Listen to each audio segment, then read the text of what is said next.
O cristianismo é Jesus de novo no espiritismo, né? O cristianismo é a base moral e ética do espiritismo. Vai mandar o espiritismo como seu consolador.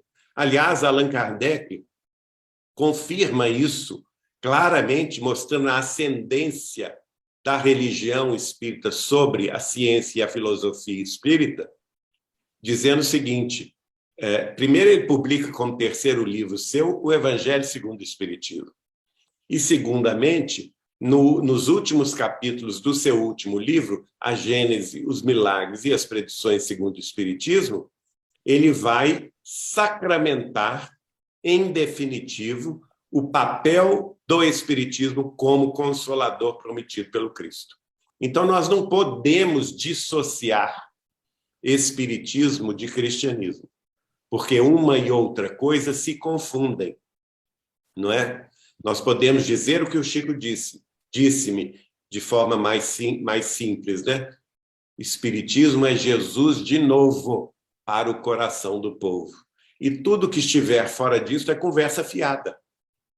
Então, esses irmãos que estão fazendo isso com a doutrina estão fazendo conversa fiada. E naquela época, eu acabei não citando, mas o Chico falava comigo, existe um perigo muito grande. Esse pessoal vai querer tirar Jesus do espiritismo. E se eles conseguirem isso, o espiritismo vai deixar de ser o consolador. Não é? Ele vai simplesmente se tornar uma doutrina qualquer, uma doutrina filosófica qualquer, como outras tantas que já passaram pela humanidade, que caíram no esquecimento. Então, nós temos que batalhar sem descanso para o esclarecimento do nosso povo, da nossa, vamos dizer assim, nos nossos arraiais espíritas, cristãos, que espiritismo é, sim, cristianismo redivivo. E o que estiver fora disso é conversa fiada. Eu não presenciei, mas nós temos testemunhos que, por exemplo, quando o Chico, na casa de Dona Neném Aluoto, que presidiu a União Espírita Mineira por 33 anos, de 1962 a 1995, foi uma grande amiga nossa aí de Chico Xavier, ela foi amiga de Chico Xavier por 60 anos consecutivos. E ainda, quando Chico, os dois, obviamente, estavam encarnados, e ele fazia visitas frequentes a ela quando morava em Pedro Leopoldo e ia a Belo Horizonte. Numa de suas idas à residência de Dona Neném Aluoto, que se situava na Avenida Olegário Maciel, em Belo Horizonte, próximo à praça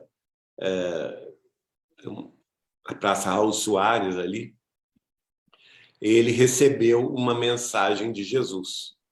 E essa mensagem foi assinada por o Espírito. É uma mensagem belíssima que eu recomendo a todos procurar no livro Aulas da Vida. Mais tarde, ela foi publicada no livro Aulas da Vida.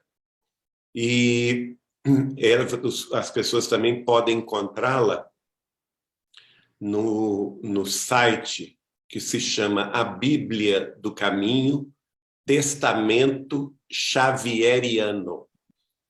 Basta procurar lá o livro, que tem a relação de todos os livros de Chico Xavier, que eles transcreveram. Basta procurar lá e encontrar o livro Aulas da Vida e procurar entre as mensagens aquela que foi assinada por o Espírito. E é belíssima a mensagem, você sente ali. E quem esteve presente nesse momento mediúnico do Chico Xavier costumava dizer isto, costumava dizer que Chico abafou o caso, que ele pediu aos circunstantes que não divulgassem que era uma mensagem de Jesus, não é? Para que não tivesse uma repercussão. Inclusive, ele demorou muito a publicar a mensagem. Então, a mensagem é belíssima. Depois também nós tivemos notícia que nos últimos tempos da reencarnação dele aqui em Uberaba, especialmente naqueles últimos dias ou meses antes da sua partida, em 2002, ele foi encontrado por mais de uma vez ajoelhado e em lágrimas no seu próprio quarto, pelo Eurípides e outras pessoas também que testemunharam isso. E quando perguntava, eles até assustaram se ele tinha caído, se ele tinha machucado, e ele disse assim, não, não, não, eu estou aqui, fiquem quietos. Mandou que eles se sentassem. Fiquem quietos, porque eu estou aqui conversando com o nosso Senhor Jesus Cristo e Maria Santíssima. Eles vieram aqui me visitar. E ele embanhado em lágrimas, né?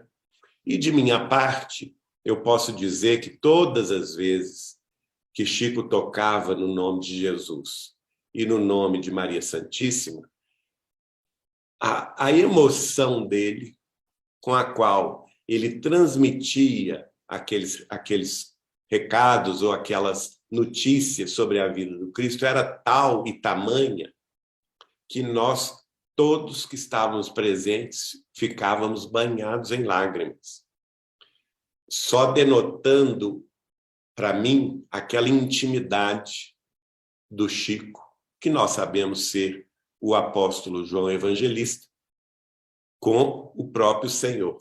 Muitas vezes, né? O Chico revelou que existia uma família espiritual bem grande, mais de 5.000 espíritos, e que ele, até onde ele se lembrava, não é? Essa família vem, naturalmente, cada um dentro da posição espiritual em que se encontra, não é? Porque eu posso ser amigo do Chico Xavier e posso ser muito atrasado espiritualmente, no meu caso, principalmente, né? Quem somos nós para chegar na altura espiritual de um Chico Xavier? E eu considero o Chico como um guia de todos nós, desse grupo, né? Que ele falou que era um grupo de 5.000 almas afins e que até onde ele se lembrava, nós estávamos caminhando e tropeçando juntos há 40.000 anos. E ele vai revelar, por exemplo, Dona Neném, para mim, era minha mãe espiritual. A Peralva era meu pai espiritual. Eu os conheci antes de conhecer o Chico. Eu os conheci por volta do dia 17 de fevereiro de 1981. E eu fui conhecer o Chico, fisicamente falando, apenas no dia 14 de outubro de 81. E, desde que os conheci, foi uma afinidade tão grande que minha mãe tinha ciúme, não é? Dessa relação, dessa ligação. Certa vez o Chico me revelou que tanto ela, Dona Neném, quanto Peralva, tinham sido meus pais, pai e mãe, em determinado roteiro evolutivo durante 1000 anos consecutivos, não é? Então, a gente são as afinidades que se estabelecem na Terra, não é?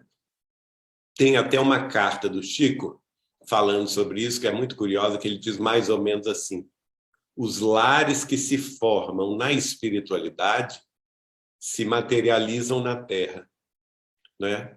E os que depois de se formarem aqui na Terra e desencarnarem, ocorrer a desencarnação, eles voltam a se estabelecer no mundo espiritual.